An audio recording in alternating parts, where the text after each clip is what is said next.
Hola, ¿qué tal amigos? Dios les bendiga. Bienvenidos a Apologéticos, en defensa de la verdad. El día de hoy continuaremos con nuestras enseñanzas de la palabra de Dios.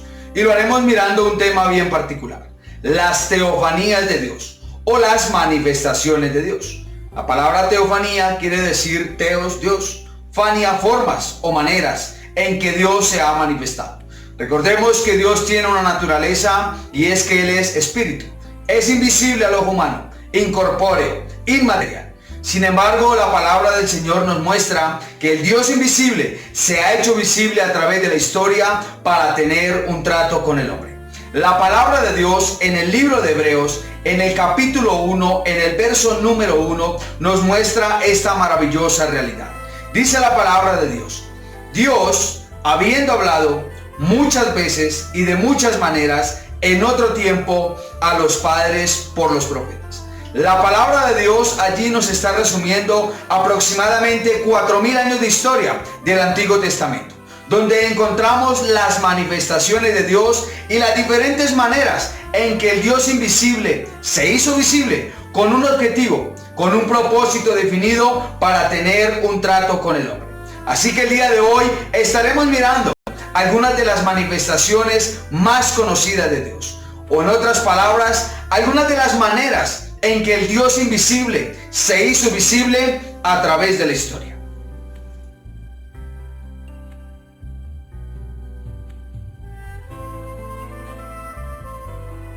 Dios se manifestó como una voz.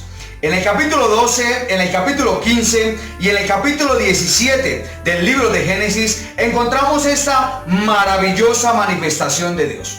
No es que Dios sea una voz, pero se manifestó como una voz para tener un trato con el hombre. En aquella ocasión del libro del Génesis lo hizo con el patriarca Abraham. Dios quería un pueblo, el cual llevara su nombre. Y Abraham era un hombre que ya en su avanzada edad no tenía descendencia. No tenía a quien dejarle su riqueza y sus posesiones. No tenía a quien dejarle heredad. Entonces Dios lo llama y se manifiesta en forma de una voz para tener un trato con él. Y en las otras dos ocasiones que lo hace, también lo hace con un propósito definido, hablando con el patriarca Abraham. En el primer libro de Samuel encontramos también esta maravillosa manifestación de Dios. En aquella ocasión con Samuel. Aún era un muchacho, pero Dios tenía un propósito con él y se manifiesta en forma de voz para tratar con el muchacho. Samuel, sin embargo, no conocía la voz de Dios. Así que cada vez que Dios le llamaba, él acudía a Elí porque pensaba que era Elí quien le estaba llamando. Sin embargo, Elí comprende que era Dios manifestado en forma de voz que quería tener un trato con el muchacho. Así que le da las indicaciones para que la próxima vez que la voz lo llame, él responde y le diga: habla Jehová, que tu siervo oye. Y vemos cómo Dios, manifestado en forma de una voz, tiene un propósito definido para tratar con Samuel.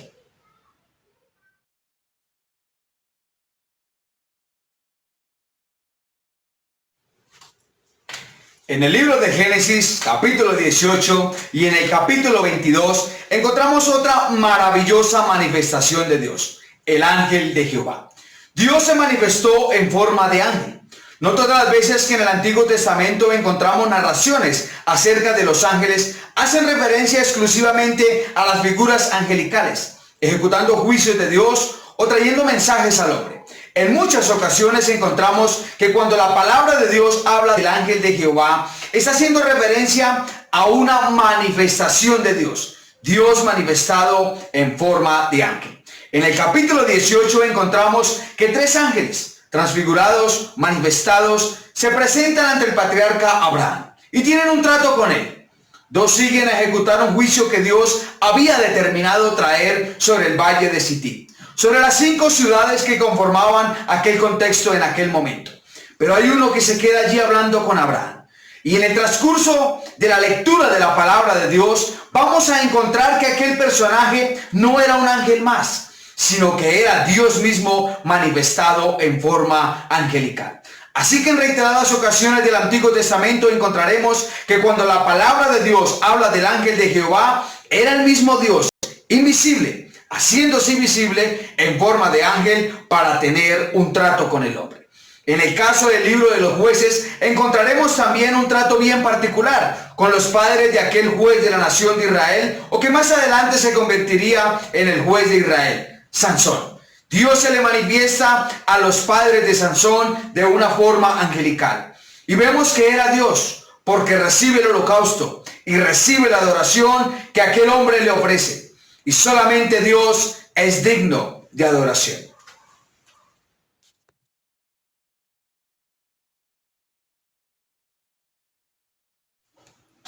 En el libro de Éxodo, en el capítulo número 3, encontramos otra maravillosa manifestación de Dios. Dios manifestado en forma de una zarza ardiendo. Se le manifestó a un hombre llamado Moisés, para llamarlo. En esta ocasión, al igual que en las otras manifestaciones, con un propósito definido. Pero allí el Dios invisible se hizo visible a través de una zarza que ardía, pero no se consumía. No era algo nuevo para Moisés, evidentemente. Es normal que las altas temperaturas en el desierto produzcan que las zarzas o estos arbustos conocidos como las zarzas, en una de sus múltiples variedades, en la presentación hay unas que son bastante resecas. Se ven resecas por fuera, pero esta es la forma de ser de ellas. Debido a las altas temperaturas, es muy normal que se incendien, que se empiecen a quemar.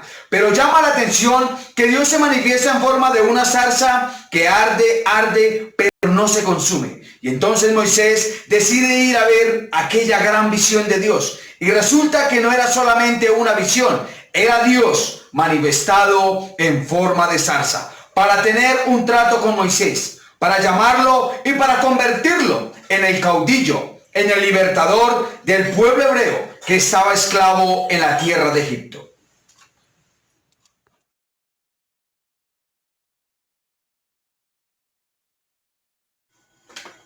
En el libro de Éxodo, en el capítulo 13, en el verso número 21, encontramos otra maravillosa manifestación de Dios. Durante 40 años aproximadamente, Dios se manifestó a la nación de Israel en su peregrinar por el desierto, por la península del Sinaí. Y lo hizo en forma de columna de nube durante el día y en forma de columna de fuego durante la noche.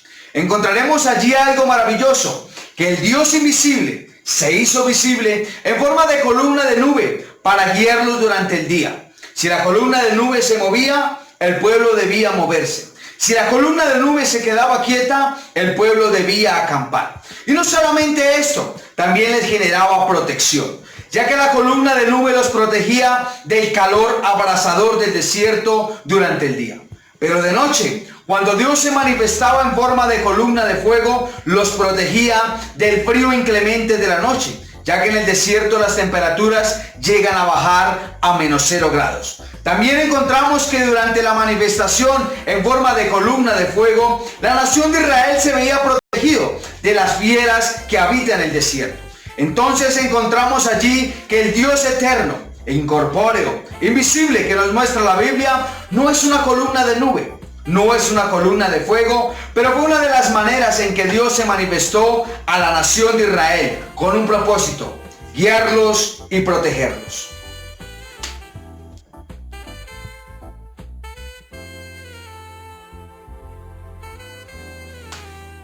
En el libro de Génesis, en el capítulo 32, en el verso número 24, encontramos otra manifestación de Dios. Esta hace parte de unas manifestaciones que teológicamente se conocen como las manifestaciones antropomórficas de Dios, haciendo referencia a que Dios se manifestó en forma humana. Antropos, hombre. Fórmica o forma humana. Y encontramos que Dios se manifestó en forma de un varón. En esta ocasión del capítulo 32 del libro de Génesis, lo hizo con el patriarca Jacob. Y en ese encuentro a Jacob le fue cambiado el nombre. Ya no se llamó más Jacob, sino que comenzó a llamarse Israel. Y encontramos que él tuvo un encuentro con un varón. Pero aquel varón no era un varón cualquiera, era Dios manifestado en forma de varón.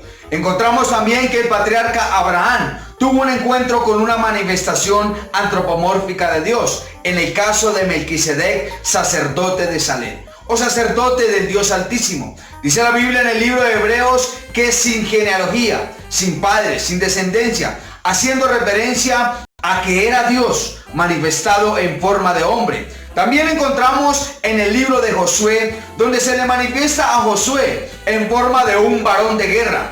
Y al leer detalladamente el texto, encontramos que era el mismo Dios manifestado en forma de varón de guerra, en forma de hombre. Encontramos también en el libro de Daniel una manifestación de Dios que llama la atención. Sadrach, Mesach y Abednego, o Ananías, Misael y Azarías, como se llamaban estos jóvenes, fueron introducidos a un horno con fuego ardiendo, por no arrodillarse ante una estatua que había hecho el rey de aquella nación. Pero cuando son introducidos en aquel horno, no les pasa absolutamente nada. Pero llama la atención que el rey no solamente ve a 3 que fueron ingresados al horno, sino que comienza a ver un cuarto hombre allí. Y dice él mismo que el cuarto tenía semejanza a forma de Dios o de hijo de los dioses, haciendo referencia a que había algo especial en él. Y qué más especial que el mismo Dios protegiendo a aquellos jóvenes que no doblegaron sus rodillas ante un Dios diferente al cual ellos conocían, al Dios todopoderoso que la palabra de Dios nos enseña. Esta es también una manifestación de Dios.